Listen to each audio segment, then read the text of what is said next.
Hey, what's going on, everyone? It's John with Midrange TCG, and today I want to talk about the Guilds of Ravnica spoilers for September 11th, 2018. We're just going to run through these really quickly. First off, we have Nullhide Ferox, so 2 green green for 6/6 hexproof. You can't cast non-creature spells, and then Nullhide Ferox loses all abilities till the end of turn. Any player may activate this ability. Um, if a spell or an ability an opponent controls causes you to discard Nullhide Ferox, put it into the battlefield instead of putting it into your graveyard. I think this card's okay. It's really good against like cards like Nicol Bolas, where your opponent just goes, play Nicol Bolas, and you just go, okay, I'll discard Nullhide Ferox. Cool, enters the battlefield. You essentially get to cast it for free, and then on top of that, it has hexproof, and its ability says all your opponent's removal spells cost 2 more. So Vraska's Contempt now costs 6. Assassin's Trophy now costs 4. So I think very good card. Honestly, I think it's a very, very, very good card. And just the fact that it has hexproof and your opponent has to pay 2 to get rid of it, it's pretty good. It's much better than Detection Tower. I believe Detection Tower is you have to tap it to make a creature lose hexproof. Um, so, but yeah, like it doesn't force you to play like a useless land. So next, Gateway Plaza. This is a fixer card. It says it enters the battlefield tapped. When it enters the battlefield tapped, sacrifice unless you pay 1, and then add 1 mana of any color. This is essentially a Rupture Spire, but in Guilds of Ravnica, I don't think it's very important. More of a fixer card, really, if you think about it, but it's a little too slow for standard format. Probably see more play in Constructed or EDH. Next, we have Artful Takedown, 2 blue, black, choose one or both, tap target creature gets -2, -4 to the end of turn. Pretty cool card. You can obviously it has 2 modes. It has an offensive and a defensive mode. The defensive mode being you tap a target creature, and the offensive mode being you get to use it to kill a creature. So give something -2, -4 is actually really strong. You can also trade it and have it clash against one of your creatures and essentially just kill it. So pretty much this card says 4 mana, take down anything that has 5 toughness or less. That doesn't have hexproof, obviously. Next, you have Chemister's Insight, 3 and a blue for an instant, draw 2 cards, jumpstart. I think this card's insane for control players. Just the fact that you get to play this card, and then what happens is, so you play it, it goes to your graveyard, and then you essentially get to just discard a card to recast it again. Pretty awesome. Honestly, pretty awesome. It gives you like an additional out. Think of it as you have an additional play that you can make. So instead of Glimmer of Genius, which was scry 2, draw 2, gain 2 energy, or like a Hieroglyphic Illumination, which is it has 2 modes of first mode being you can discard it from your hand, draw a card, so it has this like cycle ability, and the second card is you get to draw 2 cards. This card is you draw 2 cards, and then later on in the game, if you still need this card, you can just discard like a random land that you don't need anymore because you've been bricked and you're searching for an answer, and you can just play this again. So I think that's pretty cool. Next, we've got the Guild Gates, Boros, Demir, Selesnya, Izzet, and Golgari. There's not much to talk about. They're just Guild Gates. But after that, we have District Guide. So we have 2 and a green for a 2/2, an ETB, search your library for a basic land or a gate card, reveal it, put it to your hand, shuffle your library. Card's okay. It's more of a fetch for Guild Gates. I think this card's very, very like whatever. Not a very strong card, but if you pair it with the following card, Guild Summit, the combo is pretty cool. So Guild Summit says when it enters the battlefield, you can tap any number of untapped gates you control, draw a card for each gate tapped this way. Whenever a gate enters the battlefield under your control, draw a card. Pretty cool because this has a lot of value in the early game and has a lot of value in the mid game and late game. So, excuse me, guys. When Guild Summit, so pretty much what you do is on turn 3 you just play Guild Summit, and then after that, any sort of guild gate that enters the battlefield that comes in tapped, you essentially just go, okay, well I'm just gonna draw a card. And if you play this with Teferi, if you really think about it, Teferi also lets you untap guild gates. So you go, okay, I'll play Guild Gate, I'll draw a card off Teferi, or excuse me, I'll draw a card off Guild Summit, I'll draw a card off Teferi, right, uptick him, and at the end of the turn I can untap my Guild Gates. I think that's a really cool combo. Just the fact that Guild Summit lets you draw cards, and your tap lands essentially have now a secondary function. And then on top of that, Guild Summit allows you to play multiple copies of Guild Summit because it's not a legendary. It's just a regular enchantment. So I think that's a wonderful card. Next we have Goblin Crater Maker. So 1 and a red for a 2/2. Stats alone, it's pretty okay. Sacrifice it for 1 mana. Choose 1, deal 2 damage to target creature, or destroy target colorless non-land permanent. Probably better as a constructed card. I don't think it's really good. I'm sorry, probably better as like a limited card or something for draft. Not really good for constructed, at least it's standard. For modern, I think it's pretty good because it actually deals with Karn Liberated and deals with Ugin. It's pretty good against like Tron. The fact that you can just blow up any sort of colorless non-land permanent, I think is absolutely insane. It's also really good against like Affinity. So I think that's where you kind of want to be. It sort of gets rid of the Mox Opals. while your opponent's still trying to combo out. So, really good at that. Next, we have Ionize. So, 1 blue, red, counter target spell, deal 2 damage to that spell's controller. This card's absolutely insane because counter target spell. So, you're essentially paying 2 mana with Goblin Electromancer right here because it makes everything 1 less. So, you're paying 2 mana for a counter spell, and then it deals 2 damage to that spell's controller. I think that's absolutely nuts. Just the fact that it also deals damage on top of that.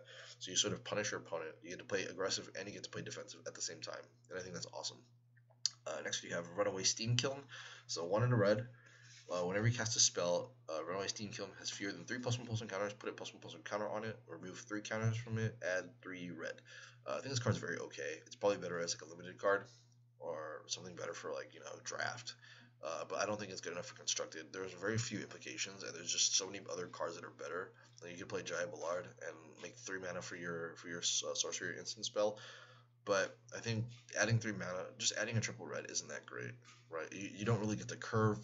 So, I mean, sure, being able to cast a red spell, you can play it with goblins and potentially just have like multiple mana floating. And sure, it becomes a 4/4 after like 3 spells, but I don't think it's that great, honestly. So we've got Blade Instructor. I think I already went through this. This is a 3 mana 3/1 mentor. Next we have Deafening Clarion, which this is kind of like the new board wipe in terms of like Sweltering Sun or cards like Yaheni's Expertise. So we have 1 red white. Choose one or both. Deafening Clarion does 3 damage to each creature, and then creatures you control gain lifelink until the end of turn.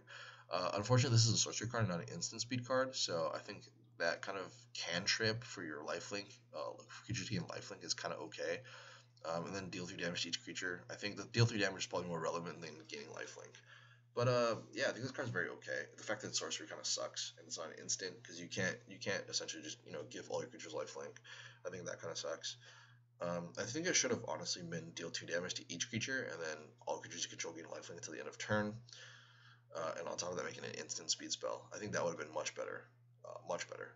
So, next we have Izoni Thousand Eyed, Legendary Elf Shaman for a 2/3 for 6 mana, and it has Undergrowth. When ETB, make a 1/1 black and green insect creature token for each creature card in your graveyard, and then it also has black, green, sacrifice another creature, gain 1 life, draw card. This card's okay. I think Golgari probably needs better cards than just 6 mana 2/3 ETBs. The fact that it gets to go white is cool, but you're sort of pairing it against Selesnya, and Selesnya is just wonderful at making 1/1 tokens, and it's not like Izoni also increases the number of insects, right? She doesn't like adjust their power levels or their toughness levels, so she's not like a banner creature, and so I think she's very okay. Second of the creature gain a life, draw card. I think that part's pretty good. It's kind of like a pseudo Argos Bloodfast, like the transformed version, but I can't really see it being played in standard. It's just too slow, right? 6 mana for a 2/3 is much too slow. But you can play like a Reanimator deck where if you put it in your graveyard, you can bin it in your graveyard and like play it for cheaper for like 4 mana or something. So I think Izoni is actually like a very okay card. Next, we got March of the Multitudes. I already talked about this card. I think this card is absolutely nuts. The fact that it has so many combo pieces that you can play it with is absolutely awesome. But I don't want to get too much into it. If you do want to check out my video on March of the Multitude and the potential combo that you can make with this card in Selesnya, it's a very good card. I honestly think this card's awesome. Next, we got Bounty Agent. So Vigilance, tap, sacrifice Bounty Agent, destroy target legendary permanent. That's an artifact, creature, or enchantment. I think this card's absolutely insane. It's really good against cards like Search for Escanta. It's really good against cards like, like any sort of legendary creature, right? And it's also good against like legendary artifacts. I think that's also pretty cool. So something like, I don't know, Board the Weather. I'm not Board the Weather, just Weatherlight in general, right? It's a legendary artifact, or like a Mox. I don't think Mox is going to be very important in the upcoming standard unless they can create some sort of a stupid combo deck again. But I think its best implication is that it just kills a legendary permanent that's a creature or an enchantment. I think those are the two most important parts. Next, you have Dimir Informant. So this is two in a blue. When it enters the battlefield, it's revealed 2 for a 1/4. This card is essentially Omnispeaker. I think I spoke about this card already, but just going over it again, it's 3 mana for a 1/4. Essentially an Omnispeaker, which is I believe 2 mana 0/3, Scry 3. So I don't think it's that great of a card right now. Surveil doesn't look very good. Hopefully, once we get more cards, hopefully like this reveal mechanic becomes a bit more apparent and a bit more prominent in the fact that it's a actually really good card. Whisper Agent, I've already talked about. It's a very whatever card. Sunhome Stalwart, 2 mana First Strike Mentor. We talked about it. Chromatic Lantern, talked about Fresh Face Recruit, talked about Smaller Wood Shaper, and Goblin Electromancer. I've talked about these cards too, but I'll go over them one more time. Well, when Smaller Wood Shaper enters the battlefield, look at the top 4 cards of your library. You can reveal a creature or enchantment from amongst them, put it to your hand, put the rest on the bottom of your library in a random order. I honestly wish she was a uncommon, and then instead of saying a creature or enchantment card, she just said you can choose a non-land permanent, put it to your hand. I think that would have been much better. Honestly. So you can't search for instants and you can't search for sorceries, but you can search for cards that are like an example Planeswalker. So you can use the 4-mana ability to search for like a Huatli in the top 4 cards of your deck, something like that. That would actually benefit green-white instead of just making her, oh look, you can only play her in enchantments, because now I'm forced to play green-white enchantments with a card that's not even that great. So 4 mana for a 2/1 was a really horrible payoff, and on top of that, you have something like Druid of the whatever that enchantment creature is. That's like whatever you cast an enchantment, make a 3/3 beast. Like that card's okay, but the fact that like Wood Shaper is it's a pretty lame card, honestly. Like the design that went into it is pretty awful. Like the artwork is awesome, but 4 mana for a 2/1 search your top 4 cards of your library. Why not make it like top 5 cards for 3, right? Or top 5 cards for 2 and make it a 1/1. I think that would have been much better, because the creature enchantment card is very limiting, I think, in that aspect. And this card is not as good as Vivian Reed. Obviously, Vivian costs 1 more mana, but she's just so much better because she looks at the top 5. She has 2 additional modes. Obviously, she's a mythic, but like, come on. Like, make her an uncommon, right? Look at the top 4 cards, add a non-land permanent to your hand for the rest of your bottom in a random order. Would have been much more awesome, honestly. And then Goblin Electromancer, blue-red, for a 2/2, instant sorceries cost 1 less to cast. I think this card's awesome, absolutely awesome. Just the fact that you can sort of splash this in any sort of Izzet deck. You can play like Izzet Burn, you can play like Izzet Control. You can play multiple different cards or multiple different forms of Izzet, and the fact that like this card just sort of goes into like any variation of those forms, and it's a 2/2. It's a 2 mana 2/2. Like that right off the bat is like stats are already decent. So yeah, that's it for today's spoilers. I do thank everyone for joining me. If you guys do have any comments or questions, feel free to post them in the comment section below. Also, on top of that, please do let me know what is your favorite card from this specific spoiler day for today. So all of these cards, what do you think is your favorite card? Put in the comment. And then also on top of that, I want to ask you guys, what do you think your favorite guild is, or what do you think the best guild is for Guilds of Ravnica? So please do let me know. Once again, my name is John with Midrange TCG. You can follow me here.